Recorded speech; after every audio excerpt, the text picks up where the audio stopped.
Bonjour, nous sommes le 20 septembre, bienvenue pour le 7-8. L'actu, voici quelques-uns des titres qui seront développés en ce vendredi. 3 mois de prison avec sursis, c'est la peine requise ce matin par le tribunal correctionnel de Versailles contre l'homme qui s'était opposé au contrôle policier à trappe de sa femme voilée. Sur place pour la rédaction, nous retrouvons Yolène Torres.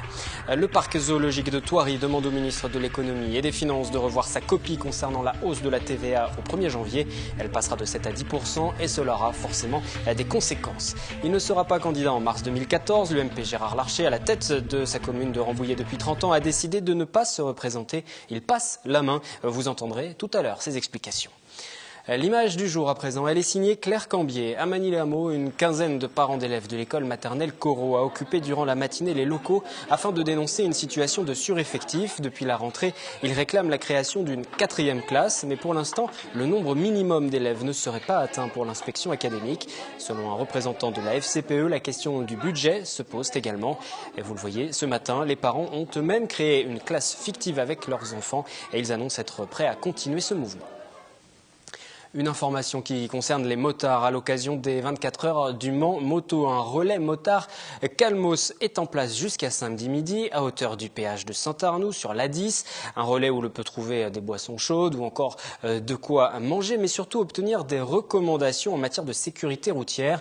Dans les Yvelines, 11 utilisateurs de 2 roues sont décédés depuis le début de l'année. On reste dans le domaine des déplacements routiers avec une image. Depuis le début de la semaine est en vigueur ce nouveau permis de conduire au format carte de crédit que vous allez apercevoir. Une uniformisation européenne qui permettra de lutter contre les fraudes grâce à une puce. Les anciens papiers roses sont voués à disparaître, mais pas avant 2033. Les modalités de remplacement vous seront adressées. Ensuite, progressivement, ces cartes seront en vigueur. Inutile de vous rendre dès à présent en préfecture. Le 18 juillet dernier, un contrôle d'identité d'une femme voilée dégénérait à Trappes. Son mari se serait interposé avant de s'en prendre violemment à la police. Placé en garde à vue, des émeutes ont suivi. C'est donc un procès sous haute tension qui débutait aujourd'hui à Versailles. Devant le tribunal correctionnel, on retrouve pour la rédaction Yolène Torres. Mickaël Kiri, 21 ans, a été auditionné ce matin ici au tribunal de Versailles. Le 18 juillet dernier, le jeune homme se serait violemment opposé au contrôle d'identité de sa femme entièrement voilée. C'était d'ailleurs le point de départ des violences qui ont secoué Trappes pendant 3 nuits. Selon la version des policiers, le jeune homme aurait frappé l'un d'eux violemment au visage avant de le serrer à la gorge. Les 3 policiers affirment également avoir reçu des insultes, des faits contestés par le prévenu. Resté très calme tout au long de l'audience, Mickaël Kiri a jugé illégitime le contrôle. On rentrait avec nos courses, nous ne faisions de mal à personne, a-t-il dit. Le procureur a requis 1 000 € d'amende et 3 mois d'emprisonnement avec sursis pour le prévenu. Le délibéré, lui, est prévu le 8 novembre. Si le jeune homme n'a pas fait de déclaration à l'issue de l'audience, l'avocat des fonctionnaires de police a souhaité préciser que le contrôle d'identité de la femme voilée s'est déroulé dans le respect de la loi. Jusqu'à preuve du contraire, c'est la loi de la République française qui s'applique en France, qu'on ne touche pas aux fonctionnaires de police et que si on laisse la porte entrouverte aux manœuvres des gens qui sont ici à des fins politiques pour instrumentaliser la religion, il y aura des incidents de plus en plus graves. Le syndicat de Police Alliance a réagi après la réquisition du procureur en réclamant 3 mois de prison avec sursis et 1 000 € d'amende. Le syndicat espère que le juge ira au-delà de ce réquisitoire. Pour le syndicat, des peines planchers doivent être appliquées pour que tous les individus auteurs de violences envers les agents de la force publique soient punis. Le délibéré sera donc rendu le 8 novembre. 21 septembre, journée mondiale de la maladie d'Alzheimer. On estime à 1 million le nombre de personnes atteintes. Elles pourraient être 2 fois plus nombreuses dans les 10 prochaines années. On va écouter la directrice du groupement médico-social Gérondicap à Manille-les-Hameaux qui intervient auprès des patients et de leur entourage. Elle était l'invitée de ce journal jeudi soir. On a recensé 850 000 personnes touchées par la maladie ou par une maladie apparentée. L'association France Alzheimer, elle, estime qu'il y a effectivement un cas toutes les 2 minutes qui est avéré. Alors après, effectivement, on parle effectivement de 230 000 cas diagnostiqués tous les ans. Alors au niveau mondial, effectivement, on a des chiffres beaucoup plus importants, forcément. 35 millions aujourd'hui, 66 millions d'ici 2030. Donc une progression qui est liée beaucoup aussi à l'allongement de la vie. Dans les Yvelines, on a des dispositifs qui sont un très bon maillage de ces dispositifs qui sont très présents. Je parlerai de la filière psychogériatrique qui est portée par l'hôpital de Plaisir, qui était assez exemplaire et qui comprend effectivement tout un tas de dispositifs qui permettent, dès qu'il y a suspicion, d'accueillir les personnes, de pouvoir ensuite les orienter vers les dispositifs adaptés. Je parlais tout à l'heure effectivement de l'hôpital de jour qui va permettre de pouvoir faire des examens complets neuropsychiatriques de la personne et puis d'orienter ensuite vers les dispositifs qui conviennent. L'association Espoir à Tchernobyl, basée à Saint-Quentin en Yvelines, œuvre afin d'apporter une aide humanitaire et médicale aux personnes contaminées suite à la catastrophe nucléaire. Elle lance actuellement une collecte de fonds afin de financer l'opération d'une petite fille biélorusse, Paulina. Elle était d'ailleurs déjà venue en France, vous le voyez sur ces images, à l'occasion d'un voyage qui était destiné à ces enfants qui ont subi cette catastrophe. Cette petite fille, Paulina, doit subir en France plusieurs opérations de la face. L'hôpital Necker annonce près de 25 000 € de dépenses nécessaires, sans compter les frais de transport et d'hébergement. Vous pouvez contacter l'association directement sur son site internet ou au numéro qui s'est affiché. Le syndicat FSU et les enseignants de Trappes toujours remontés. Invités par la municipalité pour un bilan sur la rentrée, ils n'ont pas hésité à faire part de leur mécontentement. La nouvelle réforme des rythmes scolaires est selon eux mal organisée. Elle apporte du stress, de la confusion au sein des familles. La première adjointe au maire les a reçus. Elle s'est engagée à faire le tour de l'ensemble des écoles de la ville. La municipalité les a invités pour faire le bilan de la rentrée. Les enseignants de Trappes très remontés en ont profité pour s'exprimer sur l'organisation des nouveaux rythmes scolaires. Leur constat est sans appel. Selon eux, la situation actuelle apporte stress et confusion au sein des familles. Nous, ce qu'on souhaiterait, c'est que enfin les acteurs de terrain soient entendus par la municipalité et que les choses ne se passent pas comme elles se sont passées depuis le début. Finalement reçus par la première adjointe Janine Marie, les enseignants ont mis sur table tous les dysfonctionnements qu'ils ont observés depuis la rentrée. Trop d'horaires différents, manque de locaux ou encore manque d'organisation. L'adjointe évoque des incompréhensions des deux côtés. Elle s'est engagée à faire le tour de toutes les écoles pour observer l'organisation de la nouvelle réforme. Pendant ce temps, le maire, lui, a reçu les directeurs d'école. La nouvelle gare de Saint-Quentin en Yvelines vient d'être inaugurée avec 25 000 usagers par jour, sans rénovation importante depuis 1975. Les locaux étaient devenus plus que vétustes. Les aménagements extérieurs vont se poursuivre jusqu'en 2017. Anthony Reich, Patrick Jacques de Dixmude pour les précisions. Les élus locaux découvrent la nouvelle gare de Saint-Quentin en Yvelines. La salle des pas perdus est enfin dotée d'une signalétique claire.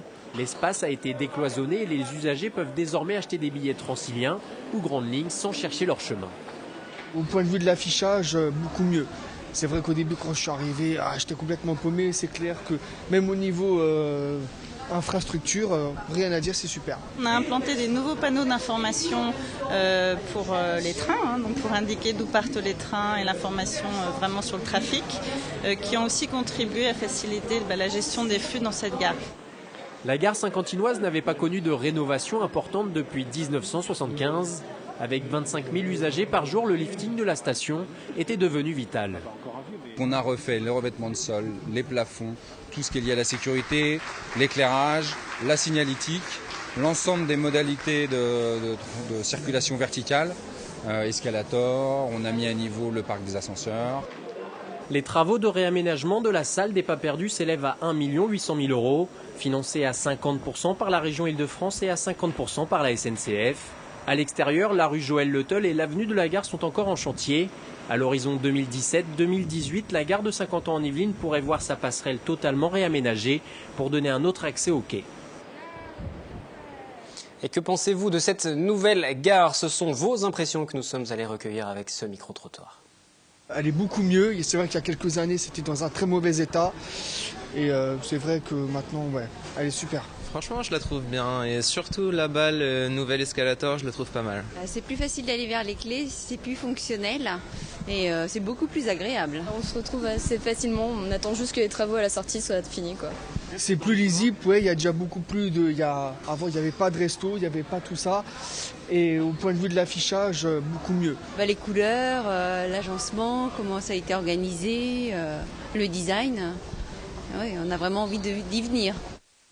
Les villes doivent se constituer en intercommunalité d'ici la fin de l'année. Et le schéma proposé par la préfecture des Yvelines n'est pas du goût de tous, à l'instar de la ville des Clés-sous-Bois qui ne veut pas se regrouper avec Plaisir et Villepreux. Intercommunalité trop petite, trop coûteuse, estime la maire Véronique Côté-Millard. Elle souhaite saisir un cabinet d'avocats. Catherine Zulato. Avant la fin de l'année, les villes doivent se regrouper en intercommunalité. Un dossier parfois simple, parfois épineux. C'est le cas au Clés-sous-Bois. La préfecture a arrêté son schéma et a intégré la ville dans une intercommunalité à 3 communes avec Plaisir et Villepreux. Ce n'est pas du goût du premier magistrat. La ville des Clés se trouve obligée, je pense que c'est une première en France, contre sa volonté, contre la volonté du conseil municipal, de rentrer dans cette intercommunalité à 3 communes. C'est pour ça que je m'y refuse. C'est un périmètre trop petit, affirme Véronique Côté-Millard. L'élu UDI s'appuie sur un texte de loi en cours d'examen qui stipule que demain, la loi va inciter la création d'intercommunalités pour des bassins de 200 000 habitants. Il faudra donc totalement revoir la copie. Pour la maire des Clés-sous-Bois, c'est de l'argent dépensé pour rien. On nous demande d'ici la fin de l'année de créer une structure à 3, avec éventuellement des transferts de personnel, etc. Et il faudra dans le même temps la démonter parce qu'elle va devenir obsolète avant d'être créée, puisque cette exigence d'intercommunalité à 200 000 nous sera imposée d'ici la fin de l'année 2014. Donc gros problème pour les habitants des Clés parce que ça sera une fiscalité additionnelle sans aucune contrepartie. Et là, le troisième problème, c'est un problème de gouvernance. Vous savez que 3, c'est 2 contre 1. Donc c'est difficile ensuite de pouvoir garder une certaine autonomie sur les projets communaux. Pour la maire des Clés-sous-Bois, la logique serait de se tourner vers l'agglomération de Saint-Quentin en Yvelines. La ville va saisir un cabinet juridique pour attaquer cet arrêté de périmètre intercommunal et ainsi suivre les traces d'Aubergenville qui avait aussi déposé un référé contre le schéma proposé par le préfet. Après l'intercommunalité, la métropole du Grand Paris, un projet de loi a été présenté cet été à l'Assemblée nationale afin de donner vie à ce nouvel ensemble. Une nouvelle lecture est prévue au Sénat. Le 4 octobre, l'Union des maires des Yvelines attend d'ici là des modifications puisqu'elle craint une perte de l'indépendance des communes sur la gestion des transports, du logement, de l'aménagement du territoire. Nous avons demandé au président de l'agglomération de Saint-Quentin en Yvelines ce qu'il en pensait. Le nouveau projet qui a été adopté à l'Assemblée est un meilleur projet que le premier. Voilà. Que 2 éléments majeurs, faire en sorte que les 2 départements les plus riches, Paris et les Hauts-de-Seine, soient plus étroitement liés au Val-de-Marne et à la Seine-Saint-Denis me paraît une bonne chose pour la solidarité et aussi pour traiter les questions de logement, sans pour autant créer une strate de plus dans notre millefeuille institutionnel. Voilà, ça c'est bien. Après, effectivement, autour de ce noyau fort de plus de 6 millions d'habitants, il faudra des intercommunalités, des pôles métropolitains, tout ce qu'on peut imaginer de travailler ensemble sur un système multipolaire. C'est le SDRIF qui est un système multipolaire. Et pour nous, notre système multipolaire, Paris-Saclay est un élément majeur de ce système multipolaire de la région Île-de-France. 34 plans de reconquête industrielle, c'est l'annonce du gouvernement et de son ministre du redressement productif. Énergie renouvelable, TGV du futur, industrie du bois font partie des priorités avec des objectifs fixés pour rivaliser avec les autres pays. Pour lancer ce plan baptisé à la Nouvelle France industrielle, Arnaud Montebourg, Fleur Pellerin ou encore Benoît Hamon, 3 ministres étaient à Elancourt en début de cette semaine au siège de Cassidian, la filiale de ADS. 2 marchés plus spécifiquement ont été évoqués, la cybersécurité et le développement du réseau 4G. Claire Cambier et Jonathan Villeman. Le ministre du redressement productif annonçait la semaine dernière le lancement de 34 plans de reconquête industrielle. Le but, rendre nos secteurs innovants plus concurrentiels sur le marché mondial. Ce lundi, Arnaud Montebourg a voulu prouver que ces plans d'action sont déjà en marche. Au programme, une visite avec d'autres membres du gouvernement au siège de Cassidian à Elancourt, filiale de ADS. Vous défendez bien la France. Je crois que vous le faites bien déjà. Continuez. Merci beaucoup. Bien. Les sauveurs, des ingénieurs spécialisés dans 2 secteurs clés, le développement des réseaux 4G en tête et la cybersécurité. Nous investissons là où nous pouvons obtenir des créations d'emplois. L'art de la guerre, comme disaient tous les stratèges militaires, c'est de concentrer nos forces sur les points forts et non pas de les disperser sur nos points faibles. Des partenariats publics-privés sont donc mis en place, investissements notamment en recherche et développement et évolution de la législation. Dans le numérique, on évoque le nombre de 150 000 emplois créés ou sauvés et plus de 15 milliards d'euros de valeur ajoutée générée. pour nous, c'est un formidable boost dans le développement de nos affaires. Donc en particulier les investissements R&D qui sont liés à ça, on y attend beaucoup. On attend beaucoup d'investissements de l'État dans ces domaines-là. Un État régalien doit investir massivement dans ces technologies. C'est l'idée de ce plan, et donc nous, pour nous, on voit ça bien très positive. Les plans d'action dans le secteur numérique prévoient également de plancher sur l'e-éducation, l'hôpital numérique ou encore les objets connectés. Puisque nous sommes à Elancourt, restons-y encore quelques instants avec un tout autre sujet. Ce week-end s'ouvre une finale, la finale du Grand Prix mondial des échecs. La chapelle de la commanderie de la Ville-Dieu va accueillir jusqu'au 4 octobre les 12 meilleurs joueurs mondiaux. Les parties se joueront chaque jour à partir de 15h. L'enjeu, une qualification pour le tournoi qui permettra de se désigner le prochain adversaire du champion du monde en titre. Il y a beaucoup d'enjeux. 2 Français sont en compétition, dont le vice-champion d'Europe 2012, Laurent Fraissinet. On en revient à la politique. Après plus de 30 ans passés à la tête de la ville de Rambouillet, Gérard Larcher a décidé de passer la main. Le sénateur UMP ne sera pas candidat à un nouveau mandat en mars prochain. Nous l'avons rencontré lors de son passage à Magny-les-Hameaux pour soutenir la candidate de son parti sur cette ville au municipal. C'est l'entretien de cette édition. Gérard Larcher, sénateur, maire UMP, bonjour. Bonjour. Vous êtes avec nous pour parler notamment de votre présence ici pour soutenir la candidature d'Aurore Berger à Magny-les-Hameaux, mais on va commencer par votre actualité. Je disais maire UMP de Rambouillet, mais plus pour très longtemps. En mars, vous avez décidé de ne pas briguer un nouveau mandat. Pourquoi ? D'abord, je suis maire depuis 31 ans. Je pense que la responsabilité de quelqu'un comme moi, c'est de préparer l'avenir.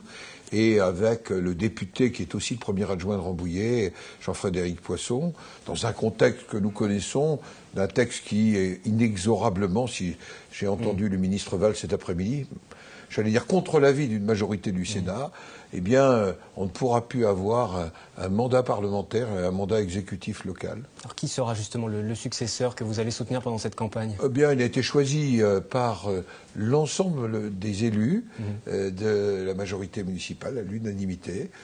Marc Robert, c'est un homme qui est consultant en assurance, c'est un enfant de Rambouillet.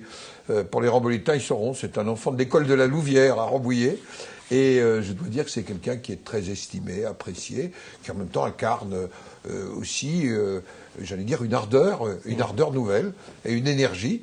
Non pas que je manquais d'énergie, j'étais plutôt connu pour en avoir, mais je crois que c'est important. Vous savez, un maire, il n'est pas le propriétaire de sa ville ou du mandat. En fait, c'est quelque chose qu'on vous confie, et la responsabilité me semble de transmettre et de préparer cette transmission, non pas dans une désignation. Et ce qui m'a réjoui, c'est que la proposition que nous avons faite avec Jean-Frédéric Poisson, l'unanimité, ce qui n'est pas si fréquent dans une équipe municipale, est là pour le soutenir.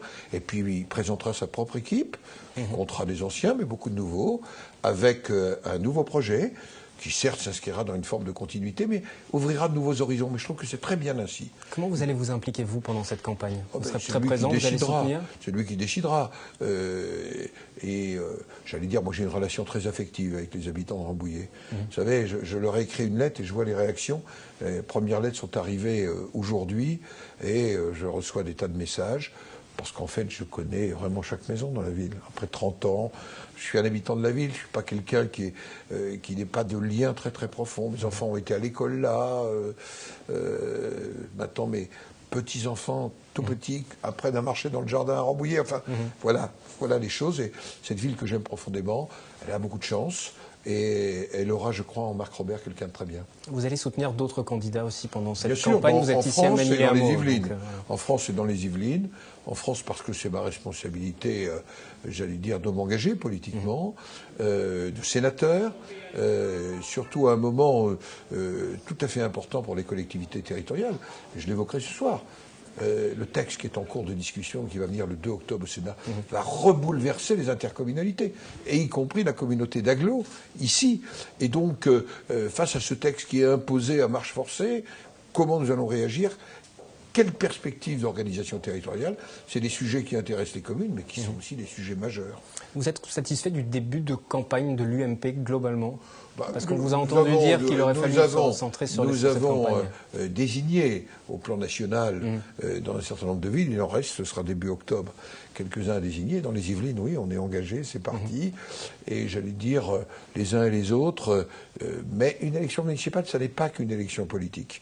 C'est le choix d'une d'une équipe, c'est le choix d'un chef d'équipe, et ça transcende un peu les clivages politiques. C'est pour ça que mon approche de l'élection municipale, c'est d'abord de soutenir des hommes et des femmes qui forment une équipe pour leur territoire, pour leur commune. Car sinon, je n'aurais jamais fait les scores si c'était simplement une élection politique que j'ai fait à Rambouillet depuis, j'allais dire, mon premier renouvellement de mandat. Donc ces scores-là, ils montraient que des hommes et des femmes qui n'avaient pas les mêmes choix politiques nationaux que moi, ils m'apportaient un très large soutien. C'est mon état d'esprit. Et c'est mon état d'esprit, j'allais dire, pour toutes les municipales dans les Yvelines. Et sur Magny-les-Hameaux, vous voyez la situation comment évoluer, comment se dessiner, comment Aurore Berger, avec qui j'ai beaucoup travaillé. J'ai travaillé quand elle était collaboratrice de la ministre. J'étais président du Sénat. Naturellement, elle était yvelinoise, donc c'était quelqu'un avec qui nous avions des relations. Je l'ai vu aussi quand j'avais la responsabilité de la fédération, et où elle était la responsable jeune. Mais j'ai surtout vu une femme très ouverte, très libre, qui n'a pas des a priori, qui ne s'enferme pas dans des conservatismes, qui est plutôt, pour moi, qui vient de la famille des gaullistes sociaux, quelqu'un qui, dans toute autre génération que la mienne, incarne bien les valeurs dans lesquelles je me retrouve très bien.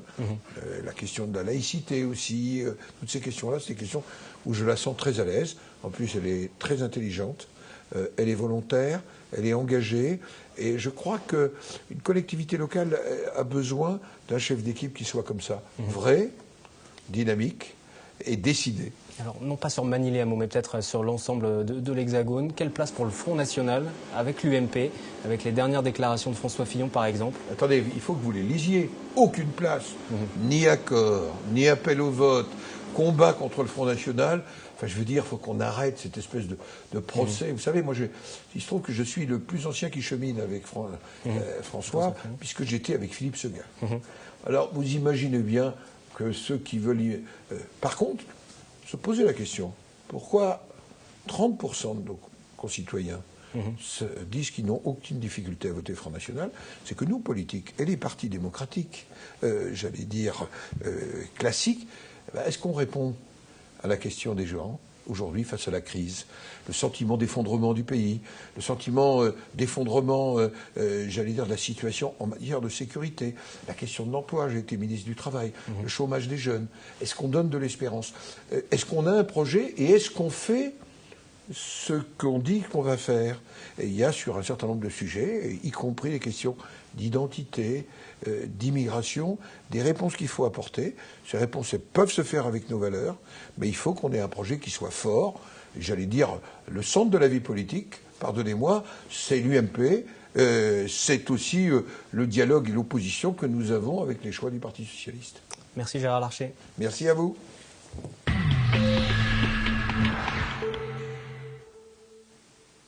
300 000 €, c'est ce que coûtera la hausse de la TVA au 1er janvier au parc zoologique de Thoiry. Une injustice pour la famille de la Panouse qui a fondé et qui gère cet établissement. Aujourd'hui, dans une lettre ouverte au ministre de l'Économie et des Finances, elle demande que le parc ne soit plus assimilé aux loisirs de plein air comme le sont les parcs d'attractions. Elle s'interroge aussi sur cette dérogation accordée au cirque pour qui la taxation n'est que de 5,5%. Des hausses et des prix des billets d'entrée pour les particuliers mais aussi pour les scolaires sont à attendre faute d'une nouvelle réglementation. Et peut-être irez-vous à vélo. Cette initiative d'un supermarché de La Verrière va donc forcément vous séduire. Les clients peuvent en effet maintenant faire leurs courses avec un chariot dernier cri. On peut y inclure des packs d'eau, des packs de lait. Une fois les courses terminées, il suffit d'accrocher son panier sous la selle du vélo pour amener les courses à son domicile. Le service est gratuit avec une caution d'une centaine d'euros. On écoute la responsable de cette enseigne à La Verrière. C'est tout à fait le même principe, sauf que vous ne pouvez pas l'accrocher derrière un vélo. Voilà. Et en plus, vous êtes limité en poids avec un petit chariot. Celui-là, vous pouvez mettre jusqu'à 30 kg. Il est vraiment bien renforcé. Vous avez des sacs isothermes, ce que vous n'avez pas non plus sur un sac cabas classique à roulettes. Donc là, vous avez 2 sacs isothermes qui permettent de transporter des surgelés, du frais. Voilà, très pratique. Fin de cette édition du journal. Le 7-8, l'actu revient la semaine prochaine. Vous avez rendez-vous tout au long du week-end avec le 7-8 week-end présenté par Anthony Reich pour un point complet sur vos loisirs. Rendez-vous lundi 18h en direct ou d'ici là sur les réseaux sociaux. Excellent week-end.